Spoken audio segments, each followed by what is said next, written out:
میں ان کے لیے اپنی جان دے رہا ہوں، تو ان کو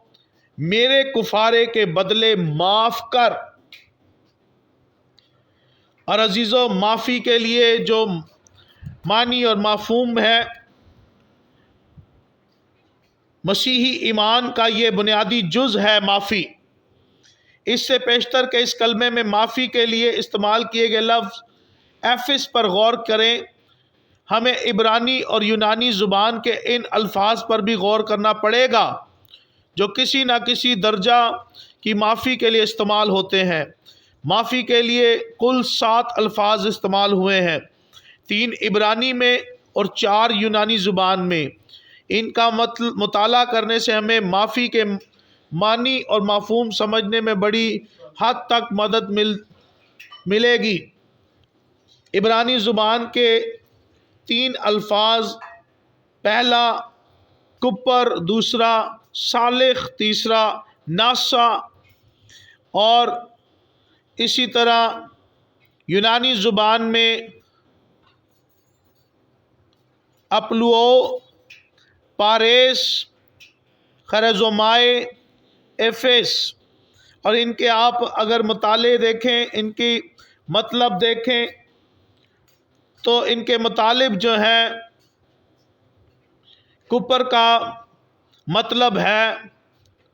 ڈھانپنا، صالح کا مطلب ہے مشکل آسان کرنا، ناسا کا مطلب ہے اٹھانا، اور اسی طرح اپلو کا مطلب ہے خلاصی دینا، پاریس کا مطلب ہے چشم پوشی کرنا، خیروزمائے کا مطلب ہے رحم کرنا، اور افیس کا مطلب ہے درگزر کرنا۔ ان 7 الفاظ سے ہمیں اس بات کا درس ملتا ہے اور ان کا تعلق اس طرف ہمیں لے کے آتا ہے کہ ہم نے دوسروں کے لیے معافی کی دعا کرنی ہے اور انہیں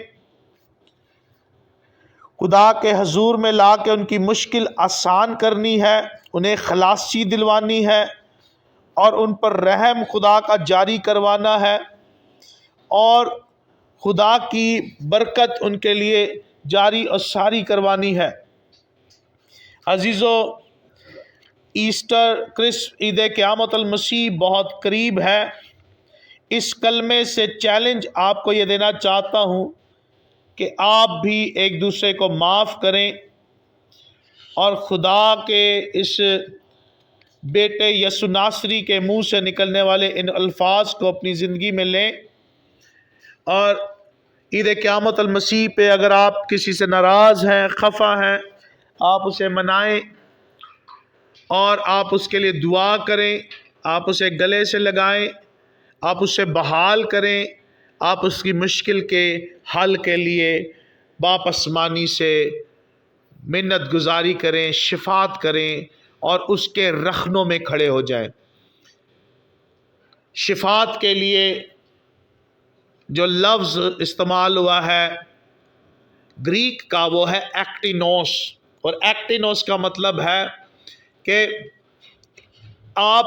جیسے ایک باڈی ہوتی ہے، اس کا مسل پل ہو جائے تو اس کے بدن میں بڑی درد ہوتی ہے،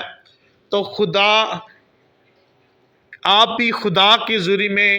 دل سوزی سے دعا کریں، جیسے مسل ہی پل ہو جاتا ہے، تاکہ دل سوزی سے جب آپ خدا کے ذریعے میں دعا کریں، اس کے رخنوں میں کھڑے ہوں، تو خدا ضرور ہی اس پر رحم کرے اور اسے آزاد کرے۔ عزیزو، مخلوقات کمال آرزو کے ساتھ خدا کے بیٹوں کے ظاہر ہونے کی راہ دیکھ رہی ہیں۔